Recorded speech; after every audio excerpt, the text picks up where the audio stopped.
ತೆಲುಗಿನಲ್ಲಿ ಕನ್ನಡ ಡಬ್ ಆಗಿದೆ ಆಲ್ರೆಡಿ. ಪುಷ್ಪ 2 ತೆಗೋದೇ ಇಲ್ಲ, ಬೆಂಕಿ ಸಖತ್ತಿದೆ. ನಾವೇನು ಅನ್ಕೊಂಡಿದ್ವೋ ಅದಕ್ಕಿಂತ ಬೇರೆ ಲೆವೆಲೇ ಇದೆ ಟ್ರೇಲರು. ಅಲ್ಲು ಅರ್ಜುನ್ ಅವರ ಸ್ಟೈಲಿಶ್ ಲುಕ್ ಆಗಲಿ, ಅಲ್ಲು ಅರ್ಜುನ್ ಅವರ ಫೈಟು ಡ್ಯಾನ್ಸ್ ಬೇರೆ ಲೆವೆಲೇ ಇದೆ. ಪುಷ್ಪ 2 ಚಿತ್ರದಲ್ಲಿ ಸಾಕಷ್ಟು ಕ್ಯಾರೆಕ್ಟರ್ ಇದ್ದಾವೆ. ನ್ಯಾಷನಲ್ ಕ್ರಶ್ ರಶ್ಮಿಕಾ ಮಂದನ ಹೀರೋಯಿನಿಯಾಗಿ ಮಾಡ್ತಿದ್ದಾರೆ. ಮತ್ತು ಸಾಕಷ್ಟು ಕಾಸ್ಟ್ ಇದೆ. ಮತ್ತು ನಮ್ಮ ನ್ಯೂ ಹೀರೋಯಿನ್ ಅಂದರೆ ಕನ್ನಡದ ಕಿಸ್ ಫಿಲ್ಮಲ್ಲಿ ಹೀರೋಯಿನಿಯಾಗಿ ನಟಿಸಿದಂಥ ಶ್ರೀಲೀಲಾ ಅವರು ತೆಲುಗು ಇಂಡಸ್ಟ್ರಿಯಲ್ಲಿ ಆಲ್ರೆಡಿ ಹೆಸರು ಮಾಡಿದ ವಿಷಯ ನಿಮಗೆಲ್ಲ ಗೊತ್ತಿದೆ. ಶ್ರೀಲೀಲಾ ಅವರು ಪುಷ್ಪ 2 ಚಿತ್ರದಲ್ಲಿ ಒಂದು ಐಟಮ್ ಸಾಂಗಲ್ಲಿದ್ದಾರೆ. ಪುಷ್ಪ 2 ಟ್ರೇಲರ್ ಇವತ್ತು ಪಾಟ್ನಾದಲ್ಲಿ ರಿಲೀಸ್ ಆಯಿತು. ಪಾಟ್ನಾದಲ್ಲಿ ಸಿಕ್ಕಾಪಟ್ಟೆ ಜನ ತುಂಬಿಕೊಂಡಿದ್ರು. ಜಸ್ಟ್ ಟ್ರೇಲರ್ ಇವೆಂಟಲ್ಲಿ ನಾನು ನೋಡಿದಾಗ ಇಷ್ಟೊಂದು ಹೈಪ್ ಕ್ರಿಯೇಟ್ ಆದ ಟ್ರೇಲರ್ ನಾನು ಯಾವತ್ತೂ ನೋಡಿಲ್ಲ.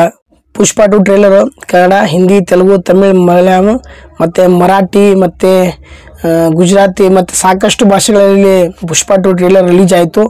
ಸಕ್ಸಸ್ ಕೂಡ ಆಗ್ತಾ ಇದೆ. ಮಿಲಿಯನ್ ಗಟ್ಟಲೆ ವ್ಯೂಸ್ ಇದೆ. ಸಿಕ್ಕಾಪಟ್ಟೆ ಹೈಟ್ ಕ್ರಿಯೇಟ್ ಆಗಿತ್ತು. ಪಾಟ್ನಾದಲ್ಲಿ ರಿಲೀಸ್ ಆಯಿತು. ಬೇರೆ ಲೆವೆಲ್ ಇದೆ. ಬೆಂಕಿ ಟ್ರೇಲರು. ರಶ್ಮಿಕಾ ಮಂದನ ಮತ್ತು ಅಲ್ಲು ಅರ್ಜುನ್ ಕೂಡ ಲಾಂಚ್ ಮಾಡಿದರು. ಅಲ್ಲು ಅರ್ಜುನ್ ಅವರು ಸೂಪರು. ಯಾಕಂದರೆ ಅವ್ರ ಆ್ಯಕ್ಟಿಂಗ್ ಬಗ್ಗೆ ಬೇರೆ ಮಾತೇ ಇಲ್ಲ. ಅವರು ಸಾಕಷ್ಟು ಚಲನಚಿತ್ರ ಬಗ್ಗೆ ರಿವ್ಯೂ ಮಾಡಿದೆ ಆಲ್ರೆಡಿ ನಾನು. ಪುಷ್ಪ 1 ಫಿಲ್ಮು ಇನ್ನೇನು ಪಾಪ್ ಆಯಿತು ಅನ್ನೋ ಅಷ್ಟು ಟೈಮಲ್ಲಿ ಕ್ರಿಕೆಟ್ ಆಟಗಾರೆಲ್ಲ ತೋರಿಸಿದ್ರಲ್ಲ ಹಿಂಗಂತಂದು ಜುಕೇಜನ ಅಂತಂದು, ಇದರಿಂದ ಫುಲ್ ಹೈಪ್ ಕ್ರಿಯೇಟ್ ಆಗಿ ಪುಷ್ಪ ಹಿಟ್ ಆಯಿತು. ಪುಷ್ಪ 2 ಅಲ್ಲಿ ಸಾಕಷ್ಟು ಈ ಸೆಂಟಿಮೆಂಟು, ಆ್ಯಕ್ಷನ್ನು, ಇನ್ನೇನು ಈ ಡಿಸೆಂಬರ್ 5ಕ್ಕೆ ಫಿಲ್ಮ್ ರಿಲೀಸ್ ಆಗುತ್ತೆ. ಕನ್ನಡದಲ್ಲೂ ಕೂಡ ಡಬ್ ಇದೆ. ಪುಷ್ಪ 2 ಫಿಲಮು ಮುಂದಿನ ತಿಂಗಳು ರಿಲೀಸ್ ಆಗುತ್ತೆ. ಎಲ್ಲರೂ ನೋಡಿ, ಕನ್ನಡದಲ್ಲೂ ಕೂಡ ಡಬ್ ಇರುತ್ತೆ.